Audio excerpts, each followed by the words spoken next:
혹시 재물이 많아서 오늘 또 근심하며 돌아갈까 걱정은 됩니다.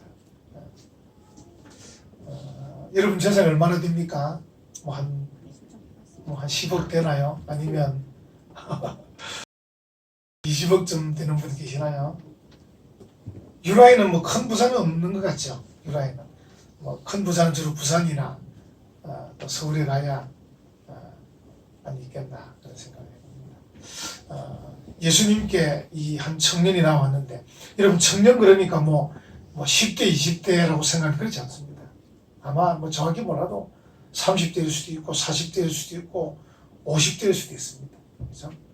보통 이 청년이란 개념이 제법 개념이 느르고, 오늘 본문에는 그냥 보면 그냥 재물이 많다 정도만 나와 있지만, 또 이 마태복음 외에 마가복음, 누가복음 살펴보면 이 사람은 회당의 관리다, 관리. 헬라어로 알코인데, 알코는 통치자, 지도자 그런 뜻이거든요. 그러니까 지도급 인사다 그런 뜻이에요. 우리 김해로 말하면 김해시 의원이다, 뭐 그 정도 될 수 있습니다. 김해시 의원이다. 그리고 이제 이 청년이 재물이 많고 그 당시에 고급 관리일 뿐 아니라, 또 누가복음에 보면 이 사람은 예수님께 나올 때 그냥 나온 게 아니고, 오늘 본문은 그냥 나왔는데 달려왔다. 그리고 꿇어 엎드렸다. 이렇게 표현합니다. 열성적인 사람. 왜냐하면 어떤 사람은 뭐 돈도 있고 지식도 있고 또 지위도 있어도요, 열정이 없는 분이 계셔요. 희미한 분이 계셔요. 그런 분들은 참 걱정이죠. 뭐. 그런 분에게 김해시를 맡기기가 좀 그렇잖아요. 또 그런 분에게 또 대한민국을 맡기기가 그런데, 어쨌든 이 청년은 돈도 많고 지위도 높을 뿐 아니라 스타일이 열정적이다. 쫙 달려오고 쫙 무릎 꿇고 쫙 질문도 하고 이런 사람이라는 거죠. 어떤 사람은 질문도 전혀 없는 분이 계셔요. 인생을 살 때 질문이 없는 분은 발전이 없을 거예요. 그죠? 생각도 없고 질문도 없으면 발전도 없을 거예요. 이 청년은 제가 지금 말씀드리는 건 뭐냐면 조건들이 좋다는 거예요. 굉장히 좋은 조건. 요즘 우리 청문회 나오는 어떤 분처럼 조건이 좀 좋은 거예요. 지금. 스펙이 굉장히 좋은 거예요. 스펙이. 그래서 부족할 것이 없을 것 같은데, 이 돈 많고 지위에 높고 열정적인 청년이 예수님께 와서 질문을 던지는 거예요. 질문이 뭡니까? 질문이, 선생님, 영생을 어떻게 해야, 또는 무슨 선한 일을 해야 얻을 수 있습니까? 그러니까 뭐 줄이면 영생을 얻는 방법이 뭡니까? 이렇게 묻는 거죠. 오늘 제목을 제가 영생을 얻는 방법 이렇게 했습니다. 영생은 뭡니까? 영원히 사는 거죠. 아마 여러분도 한번 생각해 보세요. 아마 지금 여러분 젊으신 분들은 또 생각을 좀 안 할 수 있는데, 내가 공부도 잘하고 돈도 잘 벌고 몸도 건강하고 그래서 막 굉장히 자신감이 충만해서 지금 살고 있습니다. 그래서 이제 죽는다는 생각은 안 할 수 있습니다. 젊었기 때문에. 근데 이제 조금만 더 생각해 보면 어쨌든 이 모습이 계속될 건 아니잖아요. 저도 지금 머리가 희끗희끗한데 전에는 안 그랬습니다. 전에 머리가 새카맸습니다. 청년이었습니다. 젊은 청년. 근데 어느덧 할아버지가 됐죠. 이제 할아버지. 그러니까 조금만 생각하면 나의 이 건강, 나의 이 물질, 나의 지위, 나의 이 젊음이 계속되지는 않을 건데, 결국은 둘러보니까 여러분 결혼식장도 있지만 뭐가 있습니까? 초상집도 있습니다. 언젠가는 죽는구나. 그게 아마 이 청년이 어쩌면 다른 사람보다 가진 게 더 많으니까 고민이 됐을 겁니다. 내가 지금 가진 게 많은데 이게 이러다가 어느 날 죽으면 끝인가? 또는 죽어서 지옥 가는 것 아닌가? 그럼 지금은 내가 제법 떵떵거리고 사는데, 이 둘러보니까 우리 아버지, 할아버지, 이웃집에 아저씨 이래 보니까 대충 보니까 한 60, 70 사니까 죽더라는 거예요. 야, 이거 가진 것 내가 아무리 누려봐야 60년 누리겠나? 70년 누리겠나? 그 다음에 죽는데 그 다음은 이제 어떻게 되는 거냐? 이게 내가 막 고민이 왔던 것 같아. 그리고 이제 그 유대교에서 늘 가르침을 받은 게 뭐냐면요, 선한 일을 많이 해야 된다. 그래야 이제 천국 간다. 이런 가르침을 받은 거예요. 여러분, 이게 옳은 건 아닙니다. 선한 일을 많이 해야 천국 간다는 한편으로는 좀 맞는 것도 있지만 다 맞는 게 아니에요. 아마 여러분이 선한 일을 많이 해야 천국 간다 그러면 여기 아마 대부분 다 못 갈 것 같은데 또 욕심 부리고 자기만이 살지 누가 선한 일 잘 하지도 않은데, 그죠? 제가 요새 연락해 보니까 다 바쁘다 하더라고. 다 바빠 보니까 뭐 바빠서 뭐 천국 갈 틈도 없겠더라고. 그러니까 이 선한 일을 얼만큼 해야 천국 갈 것인가를 생각한다면 걱정이 되는 거죠. 그만큼 할 만한, 천국 갈 만큼 선한 일을 하는 사람은 거의 뭐 99%도 없을 거예요. 그리고 이 청년은 고민이 되는 거예요. 여러 가지 고민이 되는 거예요. 나름대로 선한 일도 많이 하고 돈도 많이 있고 지위도 높고 뭐 나름대로 뭐 좋은 조건 다 갖추는데 생각하면 할수록 야 내가 이거 누려봐야 60년 70년 누리는데 그 다음에 문제가 내가 지금 이 정도 선한 일 하는 거 가지고 천국 갈 수 있느냐, 이게 고민이었을 거예요. 그래서 예수님 내가 선한 일을 어느 정도 해야 영생을 얻을 수 있겠습니까? 이렇게 이제 물은 거죠. 참 어떻게 보면 오늘 저와 여러분도 한번 물어야 되는 그런 질문이 아닌가 이런 생각을 해볼 수 있습니다. 그리고 이 청년은 또 하나 더 좋은 점을 생각하면 제가 말씀드린 대로 질문하는 인생 자체가 좋은 것이고 또 질문의 내용도 좋은 내용입니다. 우리 그동안에 살폈잖아요. 자기 개인적인 유익을 위해 질문하는 사람도 있고 또 어떤 사람이 있었죠. 이 예수님에게 질문을 복잡한 걸 해가지고 현재 로마 당국, 이스라엘 지배하고 있는 로마 당국과 좀 마찰이 생기더라고. 그렇게 교묘한 질문, 뭐 이런 어쨌든 악한 마음으로 하는 질문도 많았었는데 이 청년은 그런 게 아니고 선한 일을 얼마나 해야 영생을 얻을 수 있습니까? 굉장히 이제 참 선한 질문이죠. 말 그대로 선한 질문에 따라서 이 청년은 지금까지 나타난 우리가 지금 이야기하는 것만 보면 굉장히 좋은 사람입니다. 야, 스펙도 좋고 또 질문한다는 그 자체도 좋고 질문의 내용도 선하고 모든 게 정말 뛰어난 좋은 청년이다 이렇게 보죠.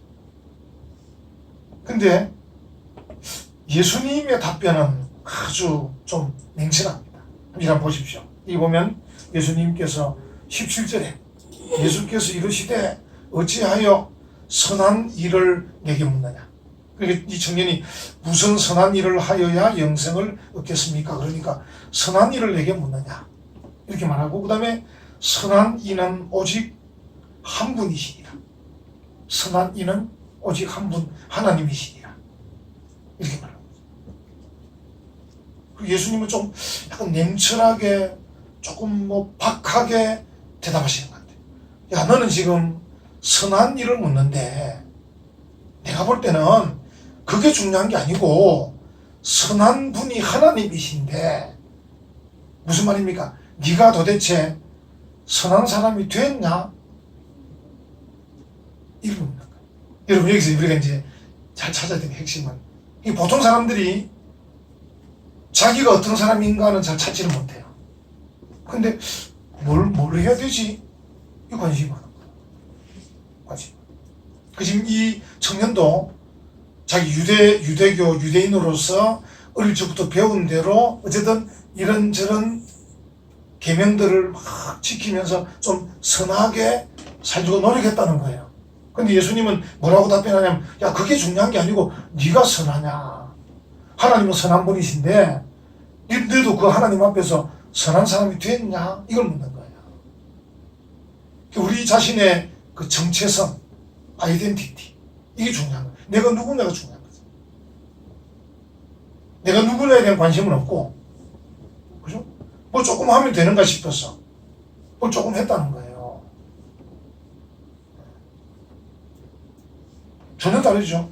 청년은 선한 일을 이야기하고 있는데 예수님은 선한 이는 오직 한 분이시다. 하나님이 선하시다. 이렇게 말합니다. 이게 엉뚱한 답변이잖아요. 선한 일, 뭐 좀 방법을 가르치면 좋겠는데 무슨 선한 일을 하면 됩니까? 라고 물었을 때 그래 요렇게 이렇게 해라 그러면 될 것 같은데 예수님은 그게 아니고 야 하나님이 선한 분이야. 하나님이 선한 분이야. 그렇게 말씀합니다. 우리가 초점을 하나님이 선한 분이시고 그 하나님 앞에 내가 과연 어떤 사람입니까? 이게 중요합니다. 여러분 생각하실 여러분 하나님 앞에 선한 사람 될 수 있나요? 어떻나요? 어떤가요? 하나님 앞에 내가 선한 사람이 될 수 있느냐? 안 되죠. 결국은 무슨 말입니까? 반대로 말하면 하나님 앞에 부족하고 죄인임을 깨달았느냐 그런 뜻이 되는 거죠. 참 이 아이러니컬하게요. 우리가 선한 사람이 되는 것은 어떻게 보면 참 쉬운데 그게 뭐냐면 하나님 앞에 내가 선한 사람이 아닙니다를 깨달으면 되는 거예요. 참 이게 성경의 진리예요. 그러니까 이 유대교 전통은 어떻게 보면 공로주의적 전통이거든요. 우리나라도 그래. 우리나라도 보면 유교나 불교처럼 어떤 공을 쌓아야 덕을 쌓아야 되는 것처럼 생각하는데 물론 쌓아야 되죠. 그것도. 그러나 더 근본적으로는 내가 하나님 앞에 죄인이다.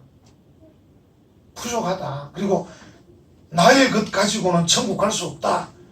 이걸 깨닫고 고백하는 그게 기본이고 그게 선한 사람이 되는 기초입니다.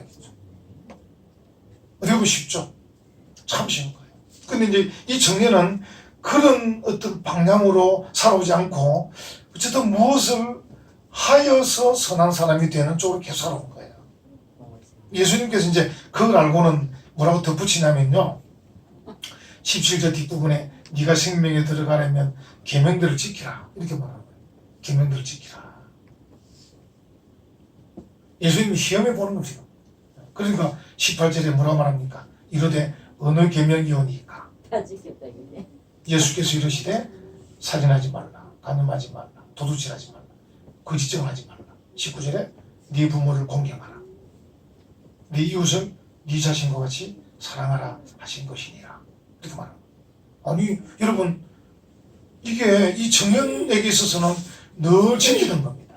이 청년에게 있어서는 늘 지킨다고 하는 것들이었어. 그렇죠?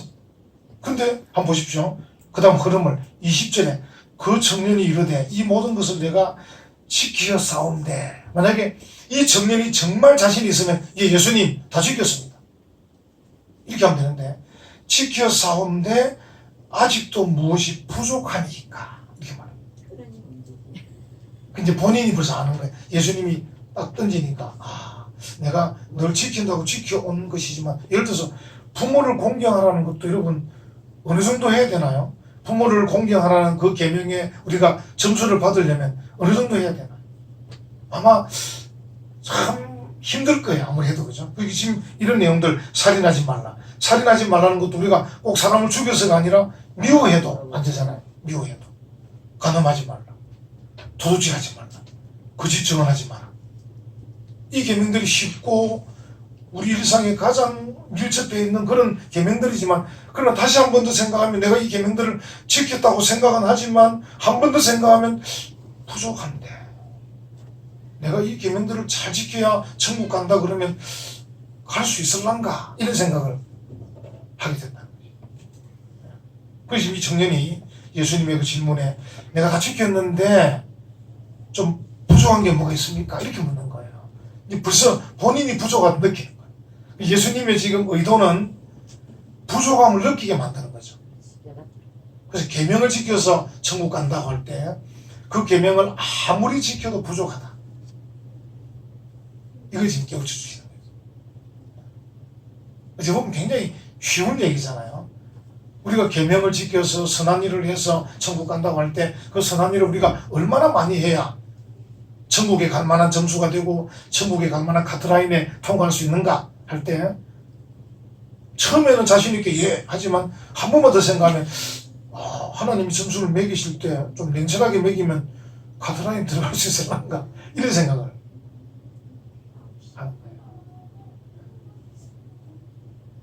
우리 학생들이 공부한다고 하지만 이제 점점 올라가서 예를 들어서 중요한 그 공부가 있잖아요. 예를 들어서 뭐 의사가 된다, 판사가 된다, 목사가 된다, 무슨 전기 기사가 된다, 이런 시험들 보면요, 어떻게 보면 이 시험에 예제 같은 것이 있고, 예제, 그 다음에 뭐 힌트 같은 건 있기 때문에 겨우 통과하는 거지. 만약에 그냥 시험 치면 합격할 사람이 많이 없을 거예요. 의사 국가 시험도 다 예제집이 다 있습니다. 그걸 다들 외운다고요, 자기들이. 그죠? 사법고시를 쳐도 마찬가지예요. 다 예제집이 있고, 만약에 그냥 헌법책도 있고 형법책도 있고 뭐 민법책도 있는데 읽어보고 와 그러면 그 두꺼운 책을 그냥 읽어보고 와서 시험 쳐서 합격하기가 쉽죠. 근데 다 교수들이, 선생님들이 다 어떻게 해서 좀 나올 만한 것들을 해서 또 그동안 출제된 것들을 모아가지고 적어도 이 정도 범위 내에서 나온다고 이렇게 해서 시험 치는 거죠. 그리고 우리가 그냥 일반적인 세상 시험도 우리가 선생님들이 카트라인을 좀 조정해 주니까 합격자가 나오는 거지. 만약에 정말로 절대적인 평가로 딱 하면 진짜 통과되기 어려운 거예요. 저희들이 이제 그 학교 다닐 때 히브리어라고, 히브리어. 이 구약 성경이 이제 이스라엘의 고대 언어로 기록됐는데 히브리어 시험을 치는데 정말 교수님이 냉정하게 시험을 쳤다고요. 그래가지고 뭐 한 80명 시험 쳤는데 합격된 사람이 11명인가 받겠다, 제가. 얼마나 어렵겠어요. 또 이제 우리가 성경을 가르치는 목사가 되기 위한 공부를 하는데, 이제 성경 시험이 있거든. 졸업할 동안 성경, 구약 성경, 구약 종합시험, 신약 종합, 꼭 통과를 해야 된다. 이것도 1차에 합격된 사람이 10% 미만입니다. 1차에. 왜냐면 구약이라는 게 이게 여러분 사실 방대하거든요. 이걸 다 교수님이 구석에 있는 걸 탁 시험에 내면 진짜 맞추기 어렵습니다. 아주 구석에 처박히는 문제를 끄집어내요. 그런데 교수님이 1차 시험 치고 합격 10% 하면 또 2차 제시를 또 치게 하고 3시 이래가지고 이제 합격이 되는 거예요. 그런 것처럼 세상의 시험도 그런데 우리가 이 인생을 살다가 나중에 죽게 되고 죽음 뒤에 천국에 가느냐 지옥에 가느냐 이 문제를 가지고 시험을 치는데, 만약에 절대적 평가를 잣대를 딱 갖다 대면 과연 누가 그 시험을 통과해서 천국 갈 수 있습니까? 여러분들도 이제 만약 오늘 밤에 돌아가실 수 있잖아요, 그죠? 우리가 인생이라는 게 5분 뒤에는 모르잖아요. 뭐 건강하던 분도 돌아가십니다. 근데 오늘 밤에 돌아간다, 죽는다, 천국 갈 수 있냐?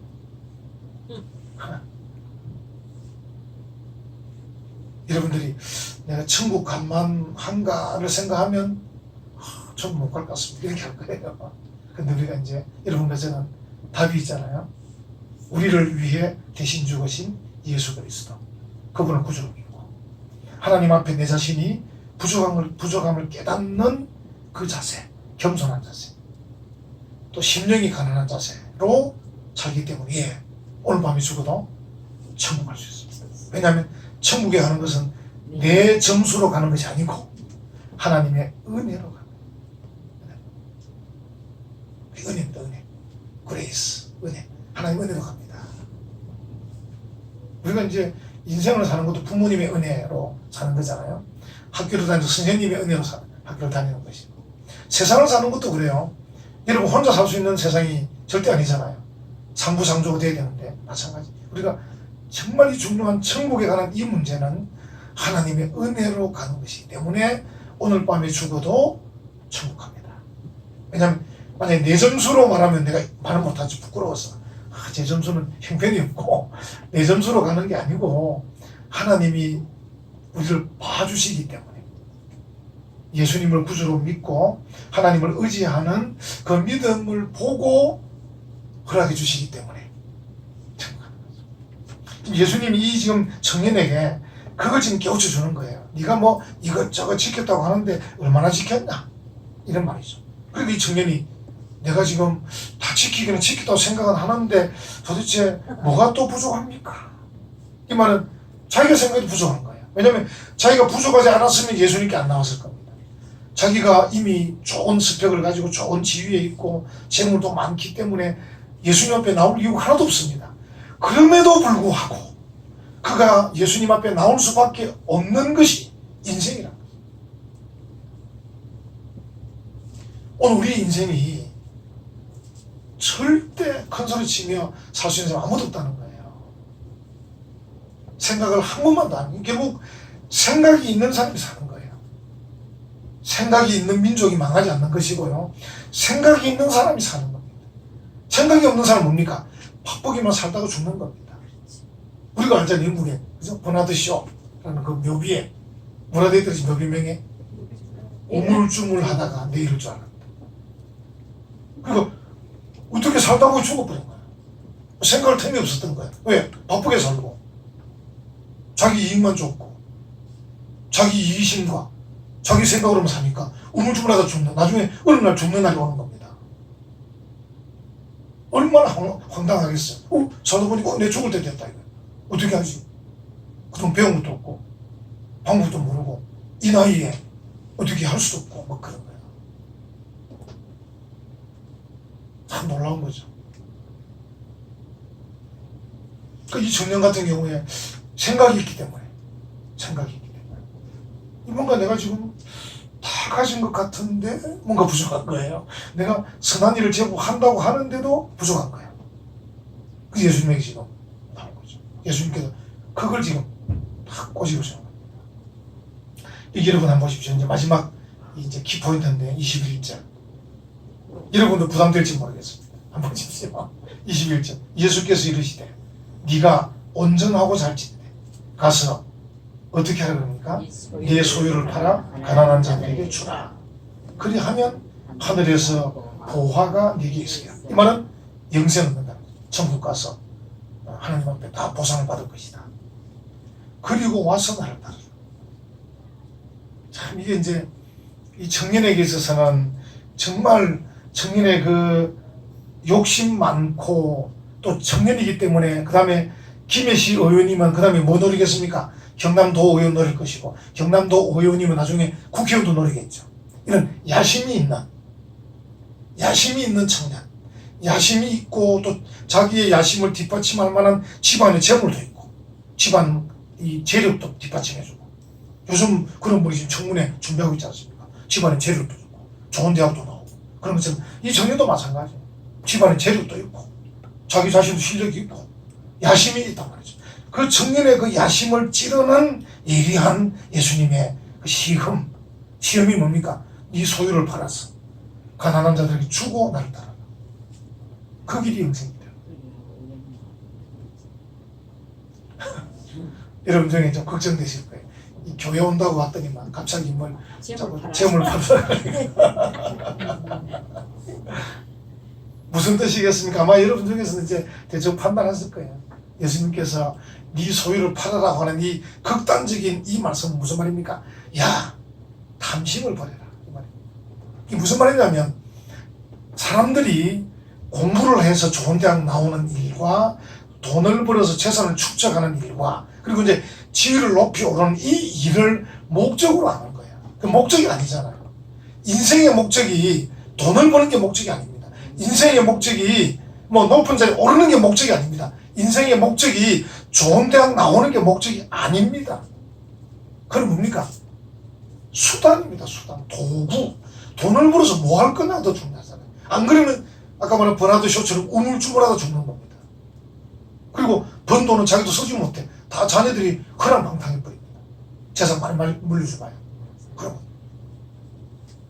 그러니까 권력이든 물질이든 지식이든 이것은 우리의 삶에 있어서 수단입니다. 수단. 도구. 그래서 좋은 대학 나와가지고 좋은 일 해야죠. 돈 많이 벌어서 나누어줘야 되죠. 소유를 다 팔아 없애라는 뜻이 아니고 나눌 수 있어요.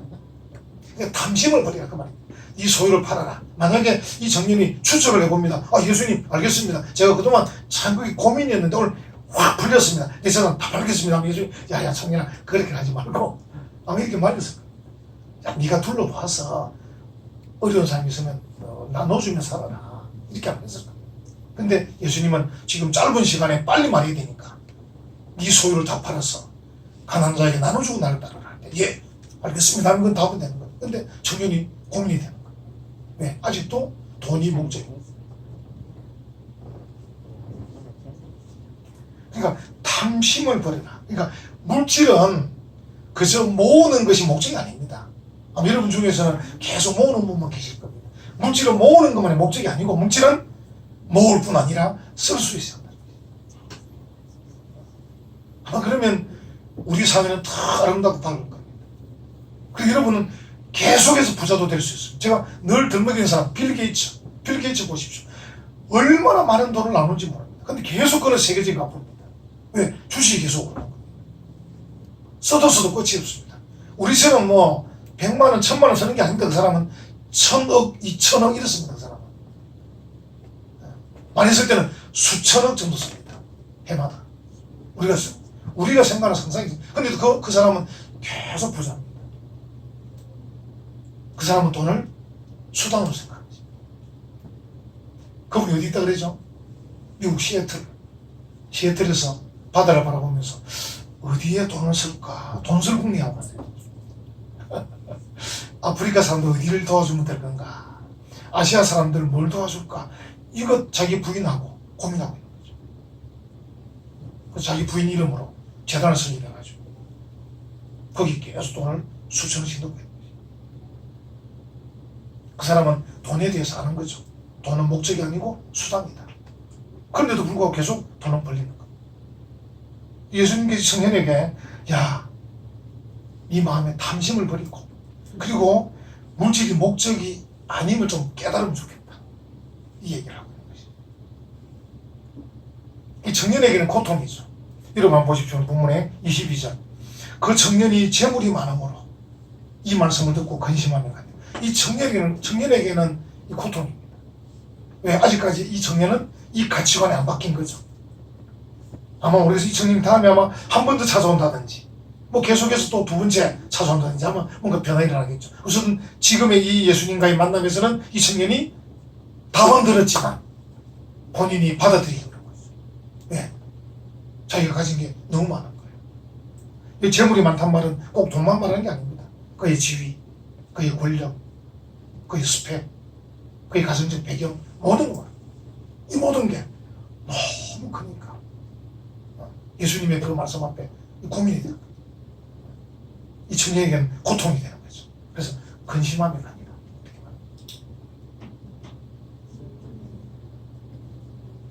그러니까 여러분, 우리가 영생을 얻는 것은 자기 만족, 자기 이기심을 얻을 수 있는 건 아닙니다.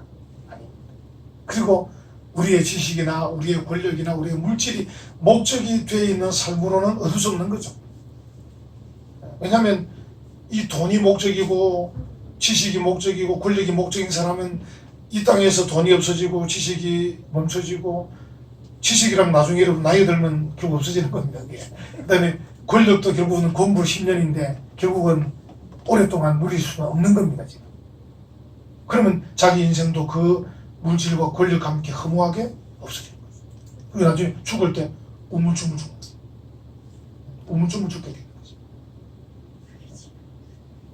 우리는 우리에게 있는 이 모든 게 수단이다 한 것을 알고 하나님을 위해 이웃을 위해 어떤 목적이 있는 삶을 살아야 되겠다 이런 생각을 하는 거죠. 그래서 하나님을 사랑하고 이웃을 사랑하면서 어떻게 살 것인가. 그래서 필요하면 내 것을 내어놓을 수 있는 그런 삶을 산다면 그 사람은 진정한 예수님의 제자가 되고 그 사람은 진정한 이 마음의 안식을 누리는 거죠. 이 청년은 다른 사람보다 훨씬 더 계명을 잘 지킴에도 불구하고 만족이 없는 거예요. 다른 사람보다는 훨씬 점수가 훨씬 높은 거예요. 높지만은 천국에 들어가는 카드 안에는 모자란 거죠. 그게 안식이 안 되는 거지.